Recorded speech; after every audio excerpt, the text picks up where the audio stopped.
ya, ginjal itu organ-organ retroperitoneal. Nah, ginjal kanan dan ginjal kiri posisinya itu bisa tidak sama ya, karena ada organ liver sehingga posisi ginjal sebelah kanan itu sedikit lebih rendah dibanding sebelah kiri ya. Karena ada yang menekan siapa yaitu liver. Apalagi kalau livernya besar biasanya lebih terdorong ke bawah. Ya.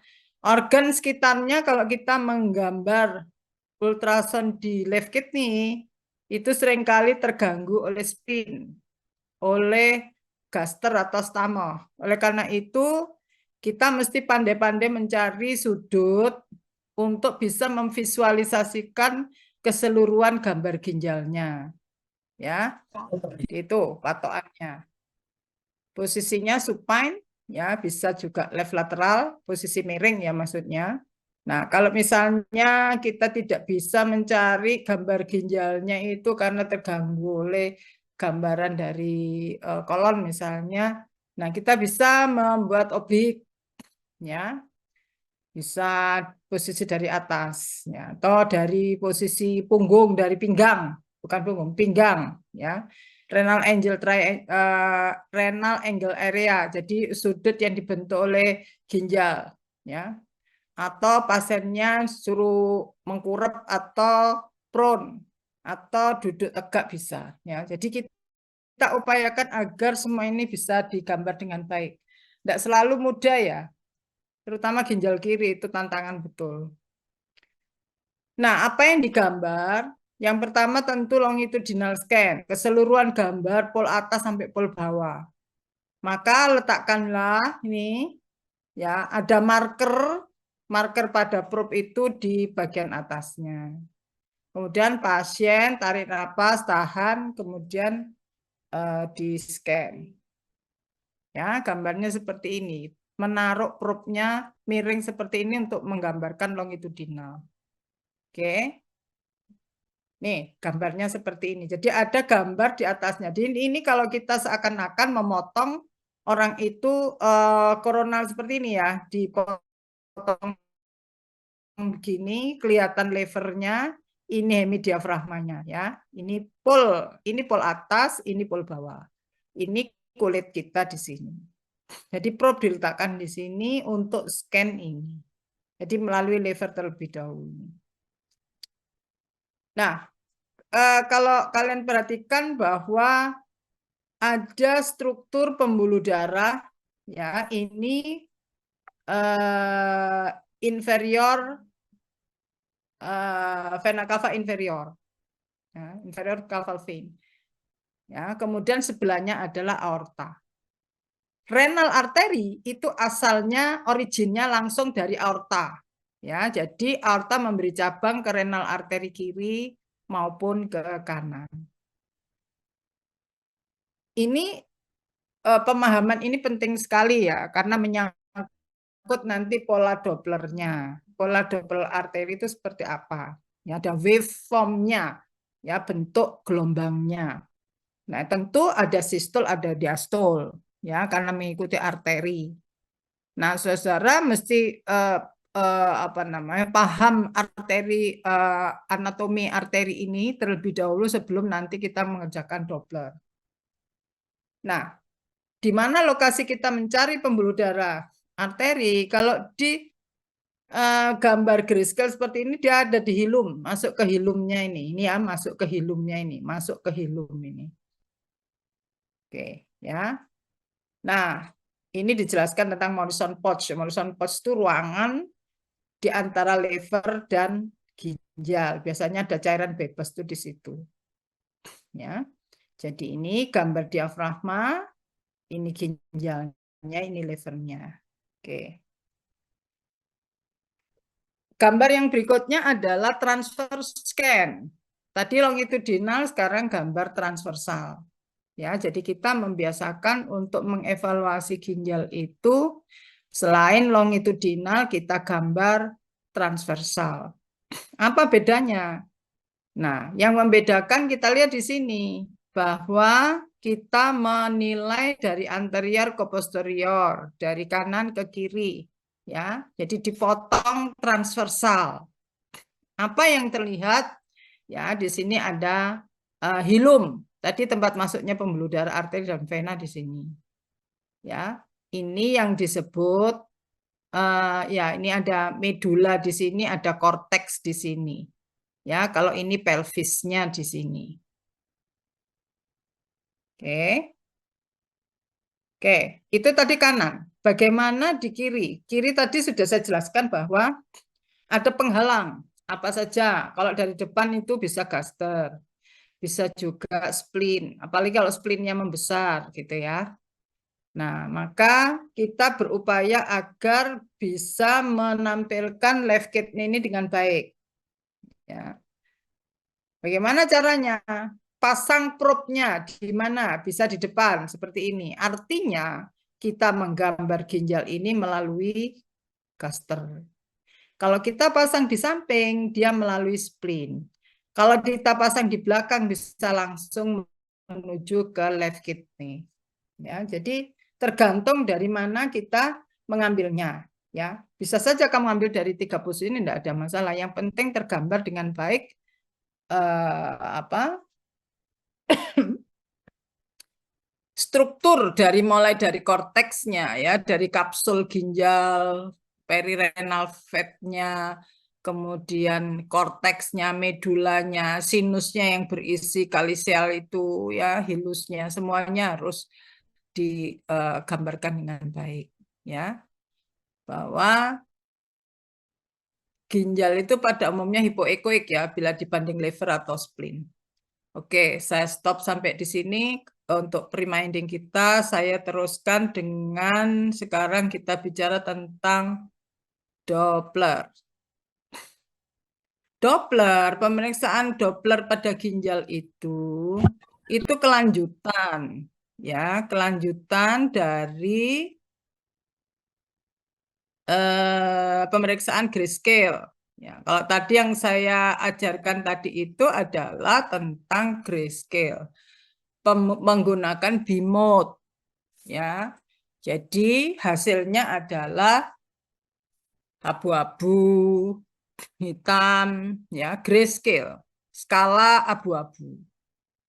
Nah, bagaimana dengan ultrasonografi Doppler? Jadi Doppler itu maknanya bisa color Doppler atau spectral Doppler.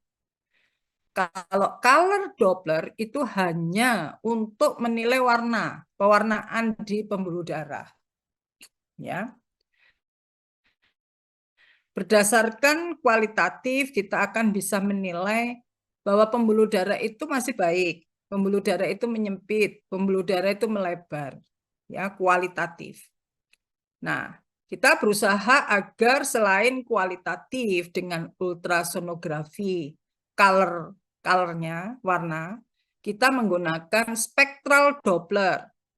Ya, spectral Doppler. Spectral Doppler itu kita mempelajari gelombang yang timbul, yang kita pelajari pola-pola gelombangnya. Nah, ultrasonografi Doppler ginjal itu prinsip utamanya adalah evaluasi vaskularisasi. Jadi pembuluh darahnya yang dinilai. Ya, kenapa begitu? Karena saat ini telah berkembang keilmuan ya tentang pembuluh darah. Pembuluh darah yang ada di ginjal itu sangat berpengaruh terhadap fungsi dan kualitas ginjal. Misalnya, kalau ada penyempitan pembuluh darah di situ, maka suplai arteri menjadi menurun. Maka kualitas dari fungsi ginjalnya pasti turun. Akan timbul nanti hipertensi misalnya. Ya. Setelah nilai bahwa dia ini sudah di renal disease 5, maka dia tidak berfungsi. Apa tanda-tandanya? Oh, berubah. Jadi dagingnya itu menjadi kasar, jadi fibrosis, pembuluh darahnya turun, tekanannya tinggi sekali, misalnya. Dia fungsinya sudah sangat menurun, tidak baik, maka diupayakan agar dia bisa menjalani transplantasi ginjal, cangkok ginjal. Nah, Bagaimana cara kita memilih bahwa dia ginjalnya yang baik untuk calon donor? Ya dinilai. Nilainya bagaimana? Oke ya, misalnya kalau kamu dengan MRI itu bisa lihat bahwa oh, pembuluh darahnya ukurannya masih baik. Tetapi kalau lihat pola Dopplernya, nggak bisa hanya dengan ultrasound. Makanya salah satu kelebihan dari ultrasound adalah selain real time, kita bisa menilai ya bagaimana pola gelombang yang ada di situ. Itu lebih banyak bicara karena apa? Secara anatomi mungkin belum berubah, tapi secara fungsional dia sudah berubah. Contoh di sini transplantasi renal, ya jadi orang yang sudah dicangkok, diukur, ya renal resistive indeksnya bila menunjukkan angka di atas 0,8 bahwa dia sudah tidak berfungsi, disfungsi cangkok ginjal, cangkok ginjalnya tidak berfungsi. Ya, berikutnya adalah hidronefrosis obstruktif dan non obstruktif. Maksudnya begini, kalau ada orang diamati ginjalnya itu ada sumbatan. Sumbatan itu maksudnya apa? Kan aliran saluran ginjal itu mulai ya. Jadi fungsi dari ginjal itu dimulai dari aliran arteri dari aorta menuju renal arteri ke ginjalnya untuk dilakukan filtrasi, dilakukan penyaringan dan sebagainya oleh nefron. Jadi sel-sel ginjal di situ berfungsi untuk itu, kemudian dikeluarkan lewat saluran, mulai kaliks minor mayor, kemudian pelvis dan ke ureter. Bila kita mengamati kok ada tanda-tanda obstruksi, misalnya pelvisnya jadi gendut, kaliksnya jadi gendut, maka kita harus bisa membedakan bahwa ini ada sumbatan atau bukan sumbatan. Caranya bagaimana? Nah ini Doppler ultrasound. Ya, dia bisa membedakan hidronefrosis atau pelebaran saluran tadi itu akibat dari adanya pembuntuan atau non pembuntuan. Ya, di mana dikatakan bahwa hidronefrosis obstruksi menunjukkan nilai RI yang lebih tinggi daripada non obstruksi. Ya, jadi itulah kegunaannya. Jadi penting sekali evaluasi selain tadi parenhim juga pembuluh darahnya baik warna atau color Doppler maupun spektral Dopplernya ya, mengukur RIPI. Selain itu, untuk membedakan apakah dia ada tumornya misalnya di ginjal itu jinak atau ganas. Nah, maka Doppler ultrasound itu untuk melihat karakterisasi dari pseudotumor di ginjal. Pseudotumor berarti bukan tumor. Ya. Maka kita bisa membedakan pembuluh darah yang normal dan dari neovaskularisasi. Pembuluh darah baru dan pembuluh darah original itu dengan ultrasound itu dengan color Doppler itu bisa dibedakan. Ya. Di mana kalau dia biasanya kalau tumor jinak itu tidak memberikan vaskularisasi yang tinggi. Ya. Jadi pembuluh darah yang kasih makan di ganas itu pasti banyak. Dan itu bisa dibedakan dan bisa diukur RIPI-nya. Gitu, ya. Baik. Nah, apa sih kelebihan ultrasound Doppler ginjal? Yang pertama, memberikan informasi fungsional dan vaskular ginjal. Jadi saya katakan tadi fungsional ya, bisa menentukan. Oh ini dagingnya masih baik, oh ini pembuluh darahnya masih baik, ini fungsinya masih baik. Ya, kalau gambar ginjalnya sudah fibrosis luas, pembuluh darahnya turun, RIPI naik, ya pasti fungsinya terganggu. Ya. Yang kedua, menilai pola vaskularisasi ginjal dan ekstrarenal. Jadi di dalam ginjal maupun di luar dari ginjalnya. Nah, kemudian dia bisa memberikan informasi mengenai keberadaan dan aliran darah pada pembuluh darah renal. Ya. Apakah dia ada pembuluh darahnya? Loh, apa yang ada yang tidak punya? Ada. agenesis, tidak punya dia pembuluh darah. Sehingga dia bisa dapat dari tempat lain. Ya. Atau dia secara kongenital itu memang mengalami kelainan, ya. Misalnya ada cabangnya yang banyak atau ya variasi-variasi normal itu bisa ditentukan dari ultrasound. Ya. Kemudian yang paling penting adalah indeks Doppler memberikan informasi hemodinamik, ya. Hemodinamika itu bisa ditentukan di situ dan prediktif mengenai arteri di ginjalnya. Baik. Apa sih indeks Doppler pada ginjal itu? Yang pertama yang paling penting adalah resistive index, indeks tekanan di dalam ginjalnya. Yang kedua adalah indeks pulsality, ya, atau PI. Dan rasio sistolik terhadap diastolik atau S dibanding D. Nah, ini nanti sebetulnya secara otomatis di pengukuran indeks Doppler itu sudah langsung ketahuan, sudah langsung dihitungkan oleh komputer, jadi kita tidak ribet. Kita sekarang belajar bagaimana pola Doppler pada segmental arteri. Jadi kamu perhatikan di sini yang diperiksa adalah renal segmental arteri. Jadi kalau Anda perhatikan di mana lokasi dari segmental arteri itu adalah di ujung dari arcuate, itu segmental arteri. Bagaimana bentuknya?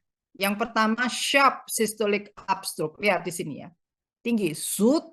Ini kan ada sistol, ya, sistol. Sistol itu kan kita tahu bahwa ventricle berkontraksi, mengeluarkan isinya, zut. Nah, maka aliran darah itu tinggi, ya, termasuk dalam aorta dan kemudian diteruskan ke renal arteri tinggi, zut. Ya, kemudian low resistant di sini, low resistant waveform, di sini low resistant waveform, ya. Kemudian continuous forward diastolic flow, diastolnya yang di sini kan setelah sistol kemudian dia diastol. Nah, pada saat dia relax diastol itu dia continuous wave-nya. Jadi ini pola yang normal seperti ini. Ini pola arteri. Ya, sistol tinggi kemudian ada diastol. Nah, kalau kita menghitung berapa pulsality index dan resistive index pada pasien-pasien yang normal, kita bisa melihat bahwa RI-nya tidak akan lebih dari 7 normal itu, ya 0,7. Di bawah 0,7. Kalau di atas 0,7 hati-hati, pasti ada sesuatu. Oke. Sekarang kita belajar tentang Doppler Renal Resistive Index. Dalam penelitian sebelumnya dilaporkan bahwa RI ginjal itu memang setiap ras itu beda-beda ya. Ya bervariasi lah ya, tapi pada umumnya kurang dari 0,7 RI-nya ya.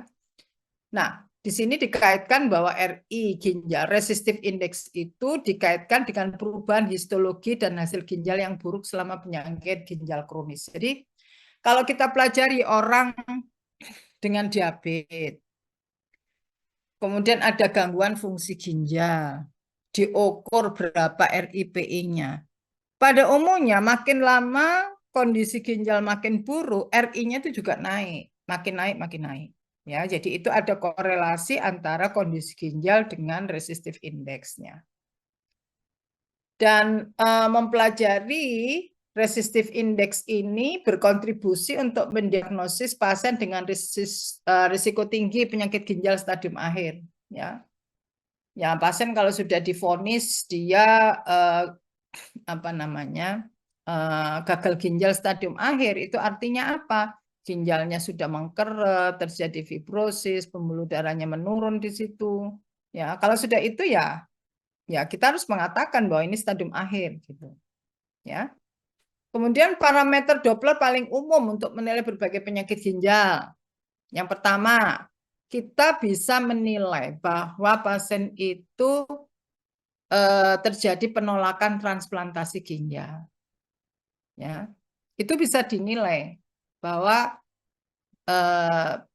terjadi penolakan itu artinya tubuh itu menganggap bahwa donor yang diberikan ginjal yang diberikan oleh donor itu tidak sesuai, ya dianggap benda asing, maka tubuh membentuk pasukan untuk menolak benda asing tersebut. Ya, jadi nanti ada tanda-tandanya, bagaimana dengan dagingnya, pembuluh darah dan seterusnya. Kemudian berikutnya adalah mendeteksi stenosis arteri pada ginjal pada pasien hipertensi dan evaluasi gagal ginjal kronis. Pak ya. Nah, sekarang kita ke teknisnya. Bagaimana cara mempersiapkan pasien untuk mengerjakan Doppler ginjal ini. Yang pertama tentu puasa ya, paling nggak 6 jam.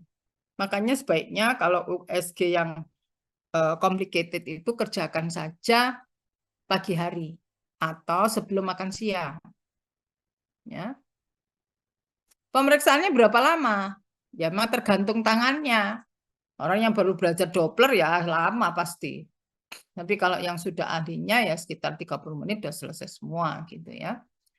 Nah, kapan pasien itu gagal ya? Yang sering terjadi itu bagaimana? Kalau pasiennya nggak bisa tahan napas, tarik napas nggak bisa, gini ya sulit ngambilnya. Apalagi sisi kiri, ginjal kiri paling sulit gitu ya. Yang kedua karena adanya udara yang banyak di gaster atau di ususnya. Itu mengganggu sekali, apalagi goyang-goyang gitu ya, bergerak warnanya putih, udara putih di USG bergerak-gerak, itu mengganggu sekali. Ya. Maka sebaiknya kita puasakan ya. Apakah ada persiapan usus? Tidak perlu. Misalnya harus urus-urus nggak usah. Ya, yang penting pasien puasa. Baik, sekarang tekniknya ya. Memang bergantung pada operator. Ya. Saya belajar betul dari guru saya almarhum Profesor Kunadi Ermanta itu jagonya itu ya. Tangannya itu kayak ada matanya gitu. Mengapa beliaunya bisa seperti itu? Pasti mengerjakannya banyak. Ya, kalau semakin dia banyak pasien, tangannya makin terlatih. Nah, kalian juga sama. Semakin banyak mengerjakan, makin terlatih. Maka ada slow learning curve. Jadi pelan nanti naik. Makin banyak yang pasien kamu kerjakan, nanti akan makin ahli. Ya. Kemudian pemeriksaan Doppler paling rumit, sulit. Itu ya. Jadi Doppler itu memang membutuhkan mental tersendiri. Tidak semua orang mau mengerjakan. Saya punya teman yang betul-betul tidak mau mengerjakan ultrasound, apalagi Doppler. Ya, kalau memang betul-betul operator dependen. Ya, kalau tangannya baik ya company baik gitu. Sekarang prosedurnya, ya, bagaimana cara mencari arteri renalis? Yang pertama pasiennya supine seperti gambar tadi. Ya, gunakan probe frekuensi rendah. Frekuensi rendah itu artinya daya tembusnya tinggi karena dia lokasinya ada di belakang. Kita melalui struktur abdomen yang cukup tebal, ya belum orang yang gendut, tebalnya lemaknya aja bisa sampai 6 cm gitu kan. Nah, ini perlu frekuensi yang rendah ya untuk menggambarkan aorta abdominal dan arteri renal.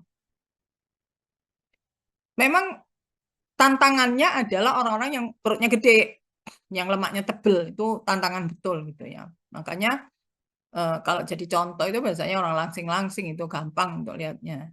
Ya. Nah, maka kita bisa tadi meletakkan probe-nya itu di depan atau di samping. Ya, kalau untuk renal arteri disarankan pendekatan anterior. Ya. Oke. Renal arteri muncul dari batas lateral aorta abdominal ya pada tingkat vertebra L2, hampir 1 sampai 2 cm lebih rendah dari asal arteri mesenterika superior. Tentu Anda harus identifikasi terlebih dahulu. Mana SMA, superior mesenteric artery? Ya harus apa ya, latihan untuk cari ini. Tidak begitu langsung sekali langsung tahu, tidak seperti itu, latihan dulu ya. Kemudian renal arteri kanan muncul dari aspek anterolateral dari aorta abdomen berjalan di bawah vena cava inferior. Mungkin tadi yang Jadi yang gambar yang pertama tadi ya, yang kita tunjukkan, itu menunjukkan itu. Nah, dari pandangan ini, aliran renal arteri berada dalam area yang sejajar dengan berkas Doppler mengoptimalkan penerimaan sinyal. Maka bagaimana caranya untuk mengidentifikasi? Anda buat longitudinal terlebih dahulu di agak ke pinggir sebelah kiri untuk lihat aorta. Cari aorta. Ya, di bawah hemidiafragma, pertama kali dia memberikan cabang superior mesenteric artery, kemudian di bawahnya adalah renal artery. Ya. Nah, pasien kadang-kadang bisa miring ya, agar dia bisa kita lihat dengan baik. Kemudian transducer array 3,5 MHz ya, dengan fokus variabel. Fokus ini kita mainkan. Ya, makanya radiografer juga kalau sebagai sonografer itu harus paham betul bagaimana memainkan fokus agar gambar itu menjadi jelas ya. Kemudian ginjal di screening dulu ya dengan B-mode seperti tadi ya, baru kemudian lakukan pemeriksaan Doppler ya. Lihat di sini. Indeks Doppler RIPI diukur pada arteri interlobular atau arteri arcuata di bagian atas, tengah, dan bawah ginjal, dan nilai rata-rata dihitung untuk setiap ginjal. Lihat di sini. Ya, jadi renal arteri itu masuk. Tolong jangan berpegangan pada warna bahwa biru itu vena, merah itu arteri, tidak begitu ya. Karena yang menuju kita itu warnanya merah, meninggalkan kita warnanya biru. Jadi bukan arteri atau vena. Arku itu yang di sini. Arku itu yang di sini. Ini arcuata. Ya, jadi kita pasangkan di sini. Itu tempatnya. Oke. Lokasi untuk Doppler arteri ginjal, ya tentu kita apa namanya cari pembuluh darah yang berdenyut. Ya, kalau Anda sudah mengidentifikasi aorta dengan longitudinal tadi, putar menjadi transversal, kemudian cari dari aorta itu yang menuju ke masing-masing ginjal, baik kiri maupun ke kanan. Bisa tidak satu level. Kalau tidak satu level, ya dikerjakan 2 kali. Mana yang kiri, mana yang kanan. Biasanya kiri lebih tinggi daripada yang kanan. Oke ya. Jadi bagaimana caranya? Cari aorta, denyutan yang keras, kemudian osteo main renal artery, trunkus main renal artery, hilumnya, dicari upper pole, middle pole, dan lower pole.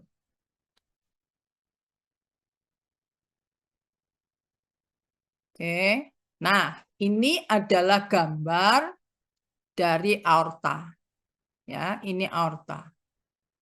Kita putar sedikit di sisi kiri, dia meninggalkan probe menuju ke ginjal kiri, ini ginjal yang kanan. Ya, kemudian kalau sulit kita buat miring agar yang menuju ke kanan ini terlihat dengan sangat jelas. Ya, jadi ini dari aorta menuju ke right kidney, ke ginjal sebelah kanan. Maka kita bisa lihat main-nya, ya, main arteri. Nah, yang nanti kita ukur yang di sini, yang tadi di arcuate-nya di sini, ya, baik upper pole, middle pole maupun lower pole. Oke. Sekarang kita pelajari dulu bagaimana anatomi dari pembuluh darah arteri ini, ya. Ini renal arteri dibagi menjadi 4-5 interlobar segmental arteri. Jadi terbagi gitu ya. Tadi bercabang-cabang seperti itu. Ya, di mana interlobar arteri arkusnya itu di atas dari piramid. Ya, untuk membentuk tadi lengkungan itu. Ya, kemudian dia bercabang-cabang. Oke. Nih, gambarnya tadi seperti tadi yang saya sebutkan bahwa dia ada sistol, ya, kemudian dia diastol. Di sini landai, ya. Nah, Komputer akan mengukur langsung berapa ketinggiannya, sistolnya, end-diastol berapa. Nanti RIPI bisa diketahui, kecepatannya bisa diketahui. Gitu. Nah, ini mungkin Anda bisa lihat di sini indeks yang digunakan, ya. Batas atasnya 15, batas bawahnya min 15. Ada keterbatasan visualisasi arteri tadi bahwa penghalang utama itu adalah kegendutan ya, obesitas. Obesitas itu sulit ya. Makanya kadang-kadang saya pun kalau mengerjakan Doppler di ginjal itu orangnya tak suruh miring, bahkan kadang-kadang mengkurap ya supaya memudahkan. Dan gas usus, orangnya sesak, kemudian ada bayangan dari arteri yang mengalami kalsifikasi, jantung yang denyutnya yang tidak beraturan itu juga mengganggu kita. Kemudian sudut insonansi Doppler yang buruk, ya penyudutannya. Kemudian ada arteri ginjal aksesori yang ukurannya kecil. Itu tantangan. Akhir ini banyak digunakan obat kontras untuk ultrasound. Ya, di mana kalau di tangan ahli itu renal arteri bisa terdeteksi hingga 80-90%. Tapi dengan obat-obat untuk meningkatkan gambar, menyangatkan, mengenhance pembuluh darah itu bisa digunakan kontras. Cuman harganya mahal, makanya kan di radiologi jarang menggunakan. Hampir saya pun sebagai ahli yang sekian tahun tuh nggak pernah menggunakan. Kenapa? Karena harganya mahal, ya. Mending kita ngerjakan pakai MRI selesai gitu ya, ditambah Doppler. Oke, sekarang sudut insonasi. Coba kamu perhatikan betul ya, bagaimana cara membuat evaluasi renal arteri ketika dia membelok seperti ini. Lakukan seperti ini cara mengukur ini, membuat sudut pengukuran di sini. Ya. Jadi sudut yang benar seperti ini. Kenapa? Karena semakin kecil sinus ya. Kan ada ukuran-ukuran itu ya. Bagaimana cara mengukur Doppler itu diantaranya adalah ada pengukuran kosinus dan sebagainya. Nah ini sudut yang seperti ini yang kurang bagus gitu. Ya. Jadi salah satu tantangan untuk ginjal itu adalah tadi pembuluh darah yang menekuk-nekuk. Itu juga nggak mudah untuk mengevaluasinya. Sekarang bagaimana problem ya? Bagaimana menyesuaikan kontrol Doppler setting untuk aliran darahnya. Bentar ya, sorry aku tak minum dulu.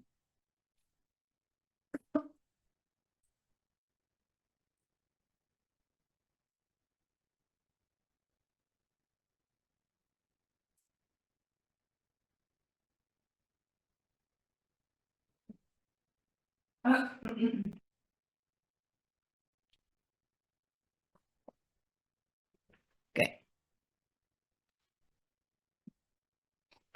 Bagaimana cara menyesuaikan? Yang pertama, frekuensi pengulangan pulsa terendah tanpa aliasing. Maksudnya begini, kalau kita menyeting, ya, pada saat mengukur Dopplernya, kalau dia timbul bahasa Indonesianya aku nggak tahu ya, artefak ya, jembret gitu loh. Gambarnya itu tidak fokus, tidak sharp, ya, tidak tegas batasnya, ya kabur-kabur.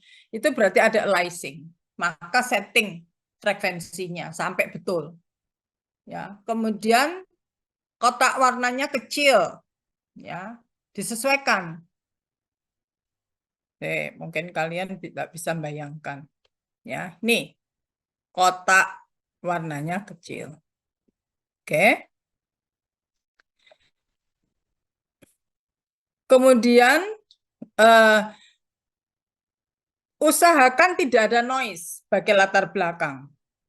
Untuk mengukur ini membuat wave-nya ini betul-betul tajam. Ya, tidak jembret-jembret. Ya, tajam, cukup bagus di ketinggiannya. ya. Kemudian filter dinding terendah, ya. Kalau filter ini tergantung dari alatnya, ya. Biasanya otomatis semua, ya. Kemudian buat prioritas warna yang tinggi, jadi tajam warnanya kuat, bagus gitu ya. Oke. Nah, sekarang pertanyaan, sebetulnya untuk apa sih USG Doppler ginjal itu?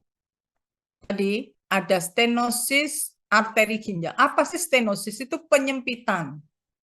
Penyempitan pembuluh darah yang menuju ke ginjal berdampak pada tekanan darah. Tubuh merespon dengan cara meninggikan renin angiotensin, hormon yang ada di ginjal. Kalau itu terprovokasi untuk keluar, maka tubuh itu merespon dengan meninggikan tekanan darah. Ya, hormon yang ada di hipofisis itu akan keluar. Nanti itu ada rangkaiannya. Ya, maka kalau ada orang-orang yang muda kok sudah hipertensi, maka nih screening lakukan. Ya. Yang kedua, trombosis dan emboli arteri ginjal.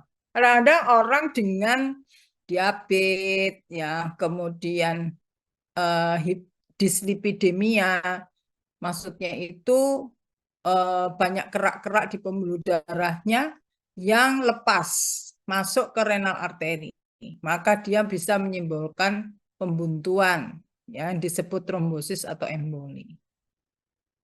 Lah, emboli ini bisa pada pembuluh darah arteri maupun di vena, ya.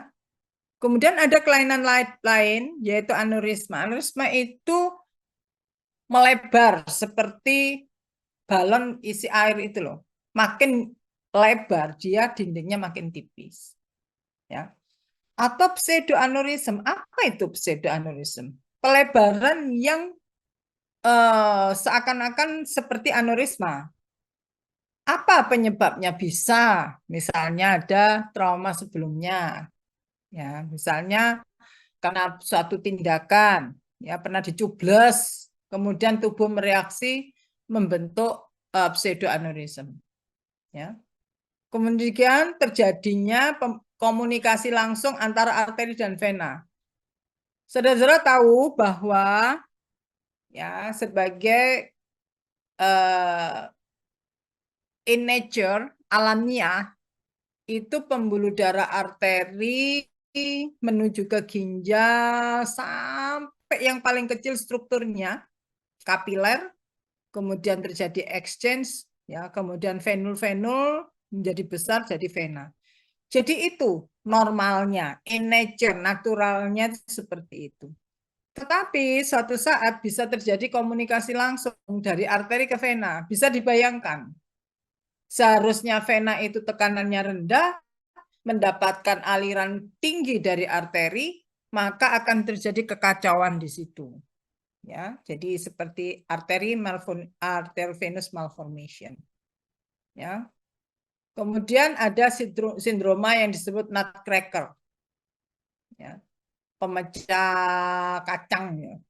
Ya, seperti itu sindromanya. Ini istilah aja ya. Kemudian massa di ginjal, ya, tumor dan indikasi lain. Tentu, ya, kalau nanti itu sudah berkembang betul bahwa cangkok ginjal itu merupakan sesuatu yang rutin dikerjakan, maka nanti pemeriksaan Doppler ginjal itu menjadi sesuatu yang seharusnya, ya, rutin. Oke, inilah salah satu contoh gambar CT angiografi yang menunjukkan yang kiri ini normal, ya, tidak ada pembuntuan, tidak ada penyempitan, bagus saja, ya, dia dari aorta menuju ke ginjal sebelah kiri dengan cabang-cabangnya. Yang kanan lihat di sini, di pangkalnya dia terjadi penyempitan atau disebut stenosis. Nah, ini kalau Anda mengerjakan Doppler, tentu keluar dari aorta ini sudah harus dideteksi. Nah, diukur berapa, di sini RIPI-nya, di sini berapa, di sini berapa. Jadi itu, caranya seperti itu. Selain menunjukkan visualisasi dari lokasi stenosisnya, juga ukuran Dopplernya. Seperti ini gambar-gambar yang menunjukkan renal arteri, ya, wave-nya seperti ini. Ya. Kemudian kalau kita lihat pemeriksaan yang apa namanya ada renal artery stenosis ya. Nanti ukuran dari RIPI-nya di sini ini menunjukkan stenosis ya karena lebih dari 7. Ketika sudah dipasang stent dia turun menjadi 0,67. Ya, jadi itu bisa dipelajari pola dinamika dari Doppler yang ada ya aliran pola aliran pembuluh darah yang ada di situ. Oke. Kadang-kadang terjadi juga oklusi. Kalau tadi stenosis itu nyempit, kalau oklusi itu buntu. Wes, nggak ada aliran di situ. Nah, gambarnya Dopplernya akan menjadi seperti ini. Nggak ada aliran arterinya. Ya. Oke. Renal transplant. Transplantasi ginjal biasanya itu ditaruh di pelvis. Ya, yang diberikan donor itu nanti pembuluh darah renal arteri aslinya ini yang dari donornya dicangkokkan ke iliak atau ke aorta. Iliaka arteri iliaka. Maka tugasnya sonografer menilai apakah aliran yang di sini ini sudah cukup, sudah bagus enggak, RIPI-nya seperti apa. Karena bisa saja akan terjadi stenosis seperti ini. Lihat alirannya kecil banget. Ya, ini pola ini menunjukkan stenosis ya. Ini kebetulan kalau tidak keluar ya RI-nya. Harusnya RI-nya lebih dari 0,7. Ya, karena di sini sudah menunjukkan dia adanya stenosis. Ini menunjukkan kegagalan dari atau disfungsi dari renal transplant. Oke, sebagai kesimpulannya, pemeriksaan Doppler ultrasound renal arteri dikerjakan setelah BIMOD ya, jangan kualik ya. BIMOD terlebih dahulu.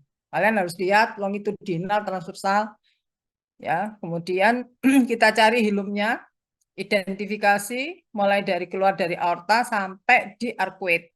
Kemudian arcuate pole atas, tengah dan bawah lakukan pemeriksaan Doppler. Ya. Untuk Doppler ultrasound ini tidak memerlukan persiapan yang khusus, ya, hanya puasa aja. Ya, kita harus bisa memahami faktor teknis dan anatominya. Indikasi tentu kelainan-kelainan yang ada pembuluh darah, ya, misalnya penyempitan, pelebaran, hubungan langsung arteri vena dan sebagainya. Ya, oke, saya rasa itu yang bisa saya sampaikan. Silakan kalau ada yang ingin didiskusikan.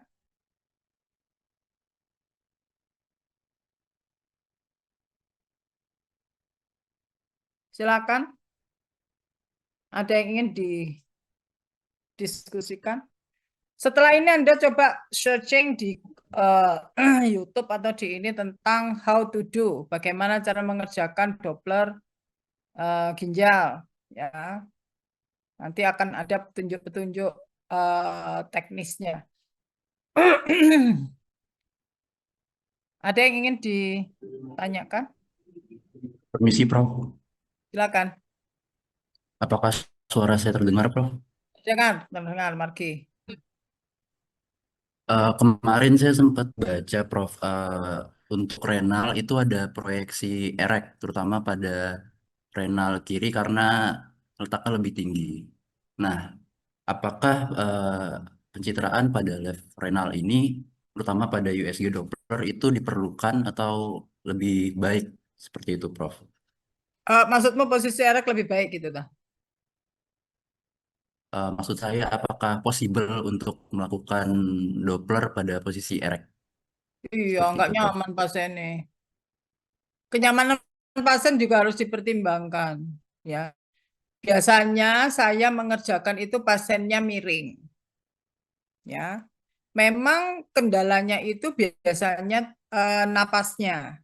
Ya, karena biasanya pasien itu kalau disuruh tarik napas tahan itu angel, sulit. Apalagi kalau pasiennya kondisinya nggak kooperatif gitu ya. Maka bagaimana cara kerja kita yang bisa mendapatkan gambar terbaik itu adalah pasien miring kemudian kita ambil kalau dari lateral tidak terlalu jelas dari posterior. Jadi agak sedikit mengkurap. sedikit mengkurap. Kan enggak enak orang suruh mengkurap kondisinya misalnya buruk, kalau bisa. Ya, agak miring yang sedikit sedikit mengkurap gimana? Agak prone sehingga kita bisa dapat hilusnya itu dengan baik dari gambar posterior.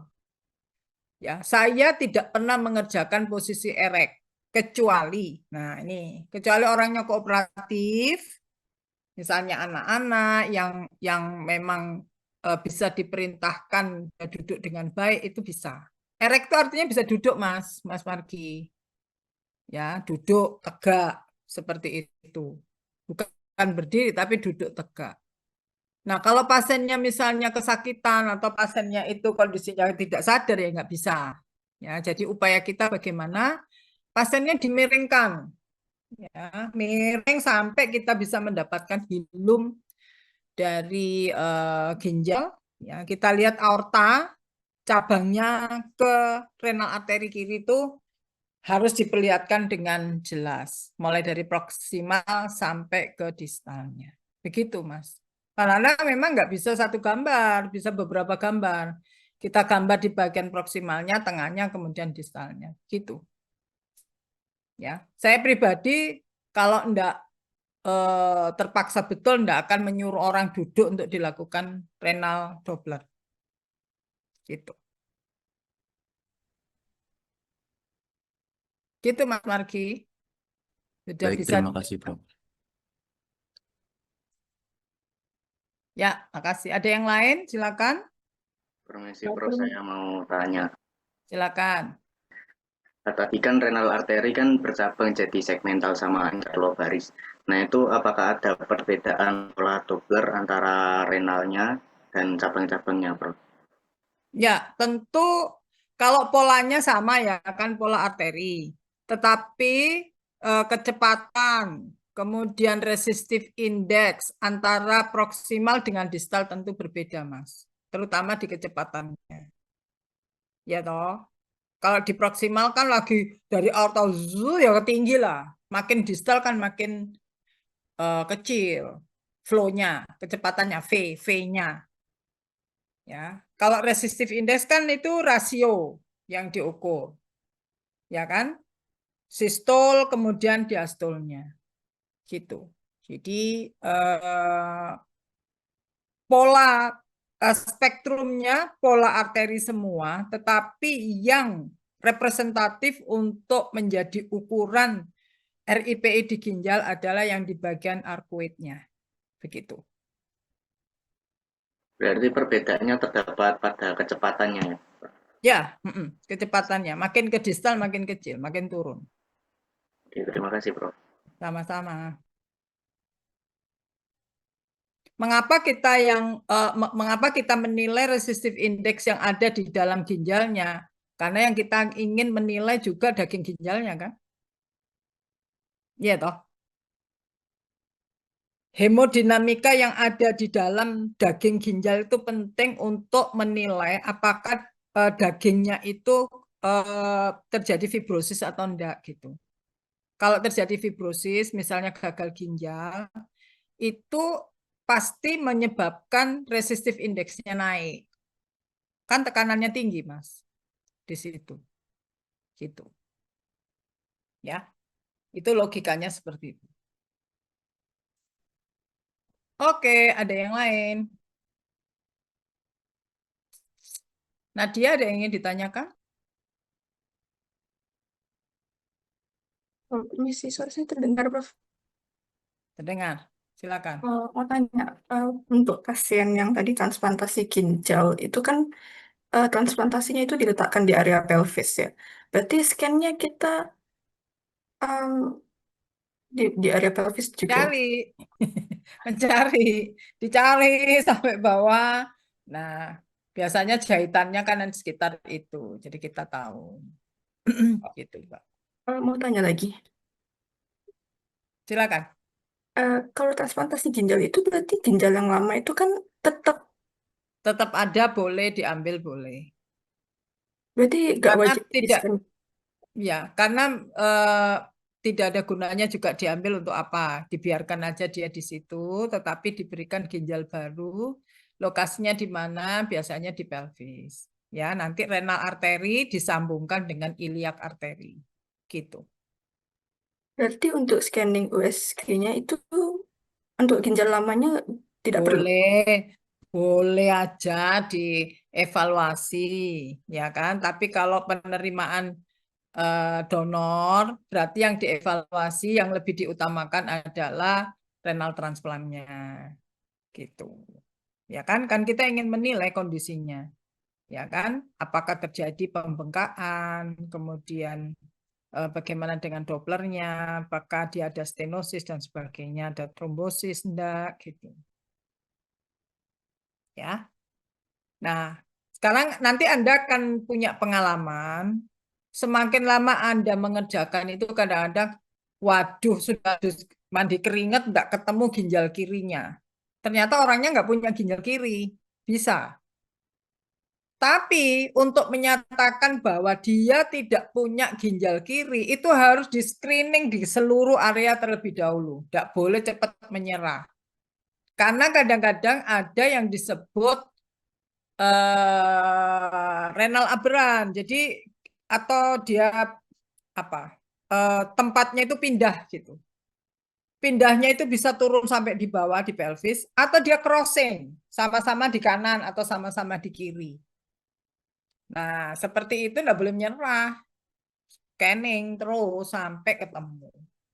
Ya, memang itulah kendalanya kalau ultrasound, karena ultrasound itu kan skopnya kan kecil ya, enggak seperti kalau CT scan kan kita bisa lihat semuanya keseluruhan begitu. Tapi kalau USG kita harus telaten satu demi satu dicari. Nah, yang normal di fossa renalis kanan kiri, kalau tidak ada dicari sampai ketemu. Biasanya bagaimana cara mencarinya itu sepanjang paravertebral ya, di jalur ureter itu loh, cari sampai ke bawah seperti itu. Ya, sangat menarik kalau kalian ini. Saya mohon maaf ya, karena biasanya saya kalau mengajar begini tuh langsung dengan demo dengan alat dan kalian jadi model, biasanya seperti itu. Nah, kalau kelas seperti ini bagaimana caranya, agak susah ya. Ya mudah-mudahan saya punya waktu nanti untuk membuatkan kalian video agar kalian bisa lebih memudahkan untuk belajar ya. Ada lagi yang ingin didiskusikan? Ada yang lain? Kalau tidak ada, saya mengucapkan terima kasih saudara sudah join di kelas saya. Semoga bermanfaat dan saya berharap bahwa radiografer bisa menjadi sonografer ya. Jadi application spesialis ya. Tadi siang kami punya kerjasama, tim Fuji datang lagi ke UNER untuk nantinya itu memberikan semacam laboratori gitu ya, kita bisa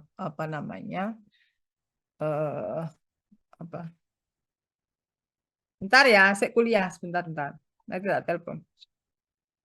Jadi saya berharap radiografer nanti terlibat di dalam, saya sebenarnya ingin membentuk dream team ya. Dream teamnya itu kita buat nanti pilot project untuk Surabaya atau Jawa Timur untuk screening breast cancer yang didahului oleh dari UNER ya. Anda nanti bisa menjadi volunteer untuk ikut dalam tim ini. Ya, kita sebar di seluruh daerah-daerah untuk bisa mengerjakan ya. Syukur-syukur nanti kita punya mobile unit yang kita bisa bergerak ya, ada mamografinya, ada ultrasonnya ke daerah-daerah seperti itu. Oke, itu yang bisa saya sampaikan, berita gembira ya, karena UNER termasuk salah satu institusi yang ditunjuk oleh Fuji untuk partnership education ya, selain dari Kalau Malaysia itu 2, Singapura, kemudian Thailand dan Philippines ya. Kalau Indonesia baru yang di UNER nanti akan di ini kan. Insya Allah November nanti acara kita adakan. Silakan kalian bisa join. Kita bisa memanfaatkan fasilitas yang disediakan ya. Oke, terima kasih atas perhatiannya. Semoga bermanfaat. Assalamualaikum warahmatullahi wabarakatuh. Waalaikumsalam. Waalaikumsalam. Terima kasih, Prof. Terima kasih.